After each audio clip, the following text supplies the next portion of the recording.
ಕೆಲವು ಸಿನಿಮಾಗಳು ಹಂಗೆ ಮಾಡುತ್ತೆ, ಮತ್ತು ಕಮ್ಮಿ ಮಾಡುತ್ತೆ.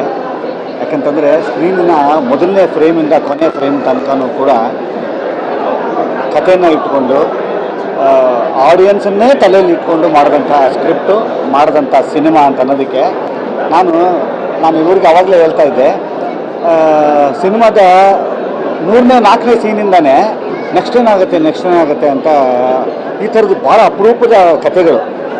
ನಾನು ಅದಕ್ಕೆ ಹೇಳಿದೆ, ಎಷ್ಟು ದಿವಸ ಬೇಕಾಯಿತು. ನಾನು ತರುಣ್ ಅವ್ರಿಗೆ ಕೇಳ್ತಾ ಇದ್ದೆ, ಸರ್ ಈ ಥರದೊಂದು ಕಥೆ ಮಾಡಲಿಕ್ಕೆ ನಿಮಗೆ ಎಷ್ಟು ಸಮಯ ಬೇಕಾಗುತ್ತೆ ಅಂತ ಅನ್ನುವಂಥದ್ದಕ್ಕೆ. ನಮಗೆ ಭಾಳ ಅಪರೂಪದ ಸಿನಿಮಾ ರೀ.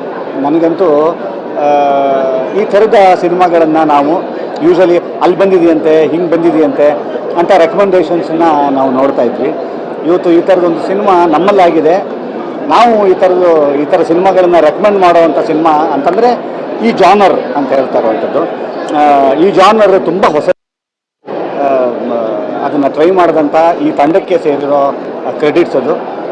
ಪುನೀತ್ ಅವರು ಮೊದಲನೆಯ ಸಿನಿಮಾದಲ್ಲೇ ಈ ಥರದೊಂದು ಚಾಲೆಂಜಿಂಗ್ ಸಿನಿಮಾನ ಎತ್ಕೊತಾರೆ ಅಂತ ಅನ್ನೋವಂಥದ್ದು ನಾನು ಎಣಿಸಿರಲಿಲ್ಲ.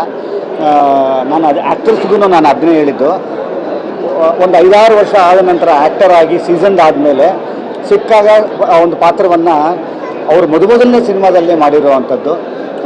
ತರುಣ್ ಅವರ ನಿರ್ಮಾಣ, ಅಟ್ಲಾಂಟಾ ನಾಗೇಂದ್ರ ಅವರ ನಿರ್ಮಾಣ. ಎಲ್ಲರೂ ಹೀರೋಗಳ ಈ ಸಿನಿಮಾದಲ್ಲಿ. ಚಿಕ್ಕ ಪಾತ್ರ ಅಂತ ಇಲ್ಲವೇ ಇಲ್ಲ.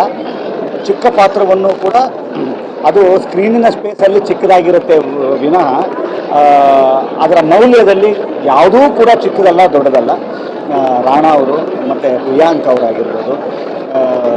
ಒಟ್ಟಾರೆ ಹೆಂಗಿದೆ ಸಿನಿಮಾ ಇದು ಅಂತಂತಂದರೆ ಎಲ್ಲ ಥರದ ಆಡಿಯನ್ಸನ್ನು ಕಟ್ಟು ಹಿಡಿದು ನಿಲ್ಲಿಸೋವಂಥ